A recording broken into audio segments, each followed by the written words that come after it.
ವಿದ್ಯಾರ್ಥಿಗಳೇ, ತಮ್ಮೆಲ್ಲರಿಗೂ ಕೂಡ ನಿಮ್ಮದೇ ಆಗಿರ್ತಕ್ಕಂಥ ಯೂಟ್ಯೂಬ್ ಚಾನಲ್ ಸ್ಟಡಿ ವಿತ್ ಪರಶುರಾಮ್ಗೆ ಸ್ವಾಗತವನ್ನು ಕೋರ್ತೀನಿ. ಕಲಿಕಾ ಚೇತರಿಕೆಯಲ್ಲಿ 8ನೇ ತರಗತಿಯ ಸಮಾಜ ವಿಜ್ಞಾನದಲ್ಲಿ ಕಲಿಕಾ ಹಾಳೆ 34ರ ಪ್ರಶ್ನೆಗಳಿಗೆ ಉತ್ತರಗಳನ್ನು ತಂದಿದ್ದೀನಿ. ಈ ಮೊದಲಿನ ಭಾಗಗಳ ವಿಡಿಯೋ ನೋಡದೇ ಇದ್ರೆ ಈ ವಿಡಿಯೋದ ಡಿಸ್ಕ್ರಿಪ್ಷನ್ ಬಾಕ್ಸ್ನಲ್ಲಿ ತಮಗೆ 8ನೇ ತರಗತಿ ಸಮಾಜ ವಿಜ್ಞಾನ ಕಲಿಕಾ ಹಾಳೆಗಳ ಉತ್ತರಗಳು ಅಂತ ಒಂದು ಪ್ಲೇಲಿಸ್ಟ್ ಲಿಂಕ್ ಇದೆ, ಅದನ್ನು ಒತ್ತಿ ನೋಡ್ಬೋದು.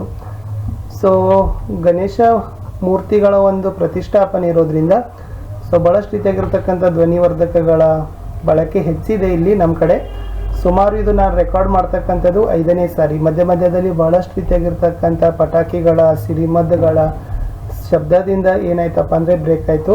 ಸೊ ನೋಡುವ, ನಾವೆಲ್ಲರೂ ಕೂಡ ಏನು ಮಾಡ್ಕೊಳ್ಬೇಕು, ಮಧ್ಯದಲ್ಲಿ ಧ್ವನಿ ಇದ್ದರೆ ಅಡ್ಜಸ್ಟೇಬಲನ್ನು ಮಾಡಿಕೊಡ್ರಿ ಅಂತ ಹೇಳ್ತಾ ಕಲಿಕಾ ಹಾಳೆ 34ರ ಪ್ರಶ್ನೆಗಳಲ್ಲಿರ್ತಕ್ಕಂಥ ಉತ್ತರಗಳನ್ನು ನೋಡೋಣ. ಕಲಿಕಾ ಹಾಳೆ 34 ಚಟುವಟಿಕೆ 1. ಇತ್ತೀಚಿನ ದಿನಗಳಲ್ಲಿ ರೈತರು ಆತ್ಮಹತ್ಯೆ ಮಾಡಿಕೊಳ್ಳುತ್ತಿದ್ದ ವಿಷಯ ಮಾಧ್ಯಮಗಳಲ್ಲಿ ಪ್ರಕಟವಾಗುತ್ತಿದೆ. ಇದಕ್ಕೆ ಇರುವ ಕಾರಣಗಳನ್ನು ಹಿರಿಯರೊಂದಿಗೆ ಚರ್ಚಿಸಿ ಸಂಗ್ರಹಿಸೋಣ. ಈ ಕಾರಣಗಳಿಗೆ ನಮ್ಮದೇ ಆದ ಸೂಕ್ತ ಪರಿಹಾರಗಳನ್ನು ಸೂಚಿಸೋಣ ಅಂತ ಕೇಳಿದ್ದಾರೆ. ಕಾರಣಗಳನ್ನು ಹಿರಿಯರಿಂದ ಪಡೆದುಕೊಂಡ್ರೆ ನೀವೇ ಅದಕ್ಕೆ ಪರಿಹಾರಗಳನ್ನು ಕೊಡಬೇಕು. ವಿದ್ಯಾರ್ಥಿಗಳೇ, ರೈತ ಆತ್ಮಹತ್ಯೆ ಮಾಡಿಕೊಳ್ಳಲಿಕ್ಕೆ ಬಹಳಷ್ಟು ಕಾರಣಗಳಿದ್ದಾವೆ. ಸಾಲದ ಹೊರೆ, ಬೆಲೆ ಕುಸಿತ, ಅತಿವೃಷ್ಟಿ ಮತ್ತು ಅನಾವೃಷ್ಟಿ, ದುಬಾರಿ ಪರಿಕರಗಳು, ಅಸ್ಥಿರ ಮಾರುಕಟ್ಟೆ, ಇವೆಲ್ಲ ಏನಾಗಿದಾವಪ್ಪ ಅಂದ್ರೆ ರೈತ ಆತ್ಮಹತ್ಯೆ ಮಾಡಿಕೊಳ್ಳಲಿಕ್ಕೆ ಕಾರಣ ಆಗಿದ್ದಾವೆ. ರೈತ ಏನು ಮಾಡ್ತಾನಪ್ಪ ಅಂದ್ರೆ ಕೃಷಿಗಾಗಿ ಬಹಳಷ್ಟು ರೀತಿಯಾಗಿರ್ತಕ್ಕಂಥ ಬ್ಯಾಂಕುಗಳಲ್ಲೋ ಅಲ್ಲಲ್ಲೋ ಅಲ್ಪಾವಧಿ ಮತ್ತು ದೀರ್ಘಾವಧಿ ಸಾಲಗಳನ್ನು ಪಡಿತಾನೆ. ಇವತ್ತು ಮಾರುಕಟ್ಟೆಯಲ್ಲಿ ಬೇಡಿಕೆ ಕಡಿಮೆ ಇದೆ, ಉತ್ಪಾದನೆ ಹೆಚ್ಚಾಗೋದ್ರಿಂದ ಬೆಲೆ ಕುಸಿತ ಕಾಣ್ತದ. ಇವತ್ತು ನೈಸರ್ಗಿಕವಾಗಿ ಅತಿಯಾದ ಮಳೆ ಆಗೋದು ಅಥವಾ ಅತಿಯಾಗಿ ಮಳೆ ಆಗದೇ ಇರೋದು ಕೂಡ ಕಾರಣವಾಗಿದೆ. ಇವತ್ತು ಕೃಷಿಗೆ ಸಂಬಂಧಪಟ್ಟಿರ್ತಕ್ಕಂಥ ಉಪಕರಣಗಳು ಅಧಿಕ ಬೆಲೆಗೆ ಏನಾಗ್ತಾ ಇದಾವಪ್ಪ ಅಂದ್ರೆ ಸಿಗ್ತಾ ಇದ್ದಾವೆ. ಮಾರುಕಟ್ಟೆಯಲ್ಲಿ ಅನಿಯಂತ್ರಣ ವ್ಯವಸ್ಥೆ ಇದೆ. ಇವೆಲ್ಲ ಏನಪ್ಪಾ ಅಂದ್ರೆ ನಾವೇನು ಹೇಳ್ಬೋದು, ರೈತ ಆತ್ಮಹತ್ಯೆ ಮಾಡಿಕೊಳ್ಳಲಿಕ್ಕೆ ಕಾರಣ ಅಂತ ನಾವುಗಳು ಕಂಡುಕೊಳ್ಳಬಹುದು. ಇನ್ನು ಇವೇ ಕಾರಣಗಳಿಗೆ ನಾವೇನು ಮಾಡಬೇಕಾಗಿದೆ, ಪರಿಹಾರ ಕ್ರಮಗಳನ್ನು ಸೂಚಿಸಬೇಕಾಗಿದೆ. ನೋಡಿ, ಮುಖ್ಯವಾಗಿ ರೈತ ಪಾಲು ಮಳೆ ಆಧಾರಿತ ಬೇಸಾಯವನ್ನು ಮಾಡಲಿಕ್ಕೆ ಮುಂದಾಗಬೇಕು. ಆತ ಕೃಷಿ ತಜ್ಞರಿದ್ದಾರೆ, ಆ ಕೃಷಿ ತಜ್ಞರ ಸಹಾಯವನ್ನು ಪಡಿಬೇಕು. ಯಾವ ಋತುಮಾನದಲ್ಲಿ ಯಾವ ಬೆಳೆಗಳನ್ನು ಯಾವ ಪ್ರಮಾಣದಲ್ಲಿ ಯಾವ ಸನ್ನಿವೇಶ ಇರಬೇಕು ಅನ್ನೋದನ್ನು ಸಂಪೂರ್ಣವಾಗಿ ಆತ ತಿಳಿದುಕೊಳ್ಳಬೇಕಾಗಿದೆ.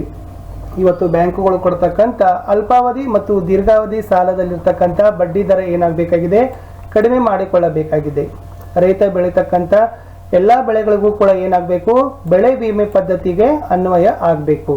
ಇಲ್ಲಿ ವಿಶೇಷವಾಗಿ ಕೃಷಿ ಪದ್ಧತಿಗಾಗಿ ಮತ್ತು ಕೃಷಿ ಕ್ಷೇತ್ರಕ್ಕಾಗಿಯೇ ಡಾಕ್ಟರ್ ಸ್ವಾಮಿನಾಥನ್ ಸಮಿತಿಯವರು ಒಂದು ವರದಿಯನ್ನು ಸರ್ಕಾರಕ್ಕೆ ಒಪ್ಪಿಸಿದ್ದಾರೆ. ಸರ್ಕಾರ ಏನು ಮಾಡಬೇಕಂದ್ರೆ ಇಚ್ಛಾಶಕ್ತಿಯನ್ನು ಪ್ರದರ್ಶನ ಮಾಡಬೇಕು. ಆ ಸಮಿತಿ ವರದಿಯನ್ನು ಅನುಷ್ಠಾನಕ್ಕೆ ತಂದಿದ್ದೇ ಆದರೆ ರೈತರ ಸ್ಥಿತಿಗತಿ ತುಂಬಾನೇ ಉತ್ತಮ ಆಗ್ತದೆ. 6ನೇದು, ರೈತ ಬೆಳೀತಕ್ಕಂಥ ಬೆಳೆಗಳಿಗೆ ಕನಿಷ್ಠ ಬೆಂಬಲ ಬೆಲೆಯನ್ನು ಸರ್ಕಾರ ಘೋಷಣೆ ಮಾಡಬೇಕು. ಇವತ್ತು ಕೃಷಿಯಲ್ಲಿ ತೊಡಗಿರ್ತಕ್ಕಂಥ ಕೆಲಸ ಕಾರ್ಮಿಕರಿಗೆ ಅವರಿಗೆ ಕೆಲಸದ ಭದ್ರತೆ ಕೊಡಬೇಕು. ಅವರಿಗೆ ಕನಿಷ್ಠ ವೇತನ ಪದ್ಧತಿ ಜಾರಿಗಾಗಿ ಕಾನೂನುಗಳು ಕಟ್ಟುನಿಟ್ಟಾಗಿ ಇವತ್ತು ಜಾರಿ ಆಗಬೇಕಾಗಿದೆ. ಒಟ್ಟಾರೆ ಏನು ಹೇಳ್ಬೋದು ಅಂದರೆ ಸಮಗ್ರ ಕೃಷಿ ಪದ್ಧತಿ ಅಳವಡಿಕೆ ಆಗಿದ್ದೇ ಆದರೆ ರೈತ ಆತ್ಮಹತ್ಯೆ ತಡೆಗಟ್ಟಕ್ಕೆ ಸಾಧ್ಯ ಆಗ್ತದ ಅಂತ ನಾವೇನು ಮಾಡ್ಬೋದು, ಪರಿಹಾರ ಕ್ರಮದಲ್ಲಿ ಸೂಚಿಸಬಹುದು. ಚಟುವಟಿಕೆ 2ರಲ್ಲಿ ಹೋಗೋಣ. ಶಿಕ್ಷಕರು ಒದಗಿಸುವ ಯಾವುದಾದರೊಂದು ಭೂ ದಾಖಲೆಯನ್ನು ಸೂಕ್ಷ್ಮವಾಗಿ ಗಮನಿಸಿ, ಅದರಲ್ಲಿ ಪ್ರಮುಖ ಅಂಶಗಳನ್ನು ಪಟ್ಟಿ ಮಾಡಿ ಅಂತ ಕೇಳಿದ್ದಾರೆ. ಸೊ ಬೇಕಾದಷ್ಟು ಭೂ ದಾಖಲೆಗಳಿದ್ದಾವೆ. ಪಹಣಿ ಪತ್ರಿಕೆ ಬರ್ತದೆ, ಆಮೇಲೆ ಜಮೀನಿನ ನಕ್ಷೆ ಬರ್ತದೆ.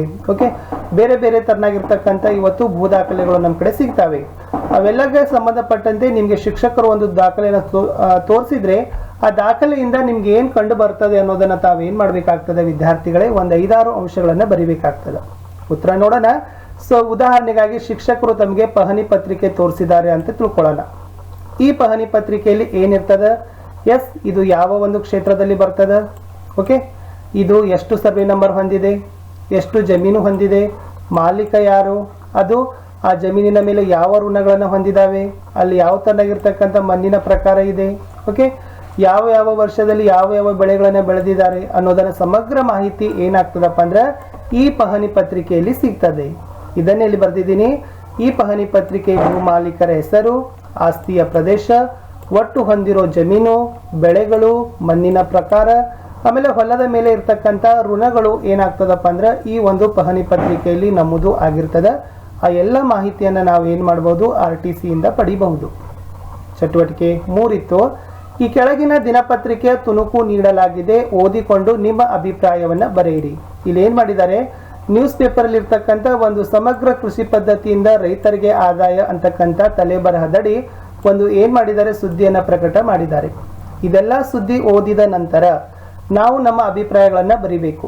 ಎಸ್, ಇದೆಲ್ಲ ಓದಿದ ನಂತರ ಏನು ನಮಗೆ ಗೊತ್ತಾಗ್ತದಪ್ಪ ಅಂತಂದ್ರೆ, ಒಂದೇದು ರೈತ ಏಕ ಬೆಳೆ ಪದ್ಧತಿಯನ್ನು ಬೆಳೆಯೋದನ್ನು ಕೈ ಬಿಡಬೇಕು.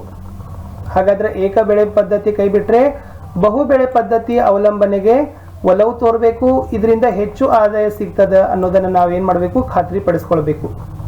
ನೆಕ್ಸ್ಟ್, ಒಟ್ಟಾರೆ ರೈತ ಸಮಗ್ರ ಕೃಷಿ ಪದ್ಧತಿಯನ್ನು ಅಳವಡಿಸಿಕೊಂಡಿದ್ದೇ ಆದರೆ ಹೆಚ್ಚಿನ ಆದಾಯ ಏನಾಗ್ತದಪ್ಪ ಅಂದ್ರೆ ರೈತನಿಗೆ ಸಿಗ್ತದ. ಅಷ್ಟೇ ಈ ತರನಾಗಿ ಸಮಗ್ರ ಕೃಷಿ ಪದ್ಧತಿಯನ್ನು ಅಳವಡಿಸಿಕೊಂಡಿದ್ದೇ ಆದರೆ ರೈತ ಆತ್ಮಹತ್ಯೆ ಅಂತಕ್ಕಂಥ ಪ್ರಕರಣಗಳೆಲ್ಲ ಇರ್ತಾವಲ್ಲ, ಅವೆಲ್ಲ ನಾವೇನು ಮಾಡ್ಬೋದಪ್ಪ ಅಂದ್ರೆ ತಪ್ಪಿಸ್ಕೊಳ್ಬಹುದು. ಚಟುವಟಿಕೆ 4 ಹಾಗೂ ಕಡೆ ಪ್ರಶ್ನೆ. ಒಂದು ವೇಳೆ ನೀನು ಬ್ರಿಟಿಷ್ ಕಾಲದಲ್ಲಿ ರೈತನಾಗಿದ್ದರೆ ಏನು ಮಾಡುತ್ತಿದ್ದೆ ತಿಳಿಸು.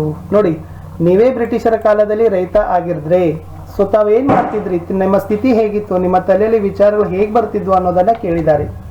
ಉತ್ತರ ನೋಡೋದಾದ್ರೆ ವಿದ್ಯಾರ್ಥಿಗಳೇ, ಹೆಚ್ಚಿನ ತೆರಿಗೆ ಕಟ್ತಕ್ಕಂಥ ಪ್ರಸಂಗ ಬರ್ತಿತ್ತು, ಇದು ಒಂದನೇದು. ಎರಡನೇದು, ಮಾನಸಿಕವಾಗಿ ಶೋಷಣೆ ಆಗ್ತಿತ್ತು. ಯಾಕಂದ್ರೆ ಸರಿಯಾದ ಸಮಯಕ್ಕೆ ತೆರಿಗೆನ ಪಾವತಿಸಲೇಬೇಕು, ಇಲ್ಲಾಂದ್ರೆ ಭೂಮಿಯನ್ನ ಮಾರಾಟ ಮಾಡ್ತಿದ್ರು, ಭೂಮಿಯ ತೆರಿಗೆಯನ್ನ ಜಮೀನಿನ ಅಳತೆ ಮೇಲೆ ಮಾಡ್ತಿದ್ರು. ಇವೆಲ್ಲ ಏನಪ್ಪಾ ಅಂದ್ರೆ ಮಾನಸಿಕ ತುಮುಲತೆಗೆ ಕಾರಣ ಆಗ್ತದೆ. ಮೂರನೇದು, ಅಲ್ಲಿ ಸಹಜವಾಗಿರ್ತಕ್ಕಂಥ ಜೀವನ ನಡೆಸೋದೇ ಕಷ್ಟ ಆಗ್ತಿತ್ತು ಬ್ರಿಟಿಷರ ಕಾಲದಲ್ಲಿ. ಮುಂದೆ ಒಂದು ಮಾತು ಹೇಳ್ಬೋದು, ಸಾಲದಲ್ಲಿ ಹುಟ್ಟಿ ಸಾಲದಲ್ಲೇ ಬೆಳೆದು ಸಾಲದಲ್ಲೇ ಸಾಯ್ತಕ್ಕಂಥ ದಿನಗಳು ಬ್ರಿಟಿಷರ ಕಾಲದಲ್ಲಿ ರೈತರಿಗೆ ಇರ್ತಿತ್ತು. ಕಡೆಗೆ ಹೇಳ್ಬೋದು, ಎಸ್, ತೆರಿಗೆಗಾಗಿ ಏನಾದರೂ ಬ್ರಿಟಿಷರ ವಿರುದ್ಧ ಹೋರಾಡಿದ್ರೆ ಅಸಹಾಯಕನಾಗ್ತಕ್ಕಂಥ ಪರಿಸ್ಥಿತಿ ಸಹಿತ ಏನಾಗ್ತಿತ್ತು ಅಂದ್ರೆ ಬರ್ತಿತ್ತು. ಸೊ ಇವೆಲ್ಲ ಏನಪ್ಪಾ ಅಂದ್ರೆ ಬ್ರಿಟಿಷ್ ಕಾಲದಲ್ಲಿ ರೈತನಾಗಿದ್ರೆ ಇರ್ತಕ್ಕಂಥ ಸನ್ನಿವೇಶ ಅಂತ ನಾವೇನ್ ಮಾಡ್ಬೋದು ವಿದ್ಯಾರ್ಥಿಗಳೇ, ಬರಿಬೋದಿತ್ತು. ಇಷ್ಟೇ ಇತ್ತು. ಕಲಿಕಾ ಹಾಳೆ 34ರಲ್ಲಿರ್ತಕ್ಕಂಥ ಪ್ರಶ್ನೆಗಳಿಗೆ ಉತ್ತರಗಳನ್ನ ತಾವು ಬಹಳಷ್ಟು ರೀತಿಯಾಗಿರ್ತಕ್ಕಂಥ ಬೇಡಿಕೆಗಳಿದಾವೆ. 34 ಹಾಕಿ ಸರ್, 35 ಹಾಕಿ, 43 ಹಾಕಿ ಅಂತ. ಇಲ್ಲಿ ವಿಡಿಯೋಗಳು 1000 ವ್ಯೂಸ್ಗಳನ್ನು ತಂದು ಕೊಡಬೇಕು. ಯಾವ ವಿಡಿಯೋ 1000 ವ್ಯೂಸ್ಗಳು ರೀಚ್ ಆಗ್ತಾವಲ್ಲ ಅದರ ನೆಕ್ಸ್ಟ್ ಪಾರ್ಟ್ ಅನ್ನ ತಗೊಳ್ತಾರೆ. 7 ಟೈಟಲ್ ಅಲ್ಲಿ ನಾವು ಕಲಿಕಾ ಚೇತರಿಕೆಗೆ ವಿಡಿಯೋಗಳನ್ನು ಹಾಕ್ತೀವಿ. 6ನೇ ತರಗತಿ ಹಿಂದಿ, 7ನೇ ತರಗತಿ ಹಿಂದಿ, 8ನೇ ತರಗತಿ ಹಿಂದಿ, 9ನೇ ತರಗತಿ ಹಿಂದಿ, 8ನೇ ತರಗತಿ ವಿಜ್ಞಾನ ಮತ್ತು ಸಮಾಜ ವಿಜ್ಞಾನ, 9ನೇ ತರಗತಿಗೆ ಸಮಾಜ ವಿಜ್ಞಾನ. ಸೊ ಟೋಟಲಿ 7 ಟೈಟಲ್ ಅಲ್ಲಿ ಇದಾವೆ. ಮಧ್ಯದಲ್ಲಿ ನಾವು SSLCವರೆಗೂ ಕೂಡ ವಿಡಿಯೋಗಳನ್ನ ಅಪ್ಲೋಡ್ ಮಾಡ್ತಿರ್ತೀವಿ. ಸೊ ನಮಗೆ ಸಮಯ ಬೇಕಾಗ್ತದೆ, ದಯಮಾಡಿ ಸಮಯವನ್ನು ನಮಗೆ ಕೊಡಿ. ಖಂಡಿತವಾಗಿ ಉತ್ತಮ ಗುಣಮಟ್ಟದ ವಿಡಿಯೋಗಳನ್ನ ತಮಗೆ ಕೊಡ್ಲಿಕ್ಕೆ ನಾವು ಸಿದ್ಧರಾಗಿದ್ದೀವಿ ಅಂತ ಹೇಳ್ತಾ ವಿಡಿಯೋಗೆ ಒಂದು ಲೈಕ್ ಇರಲಿ.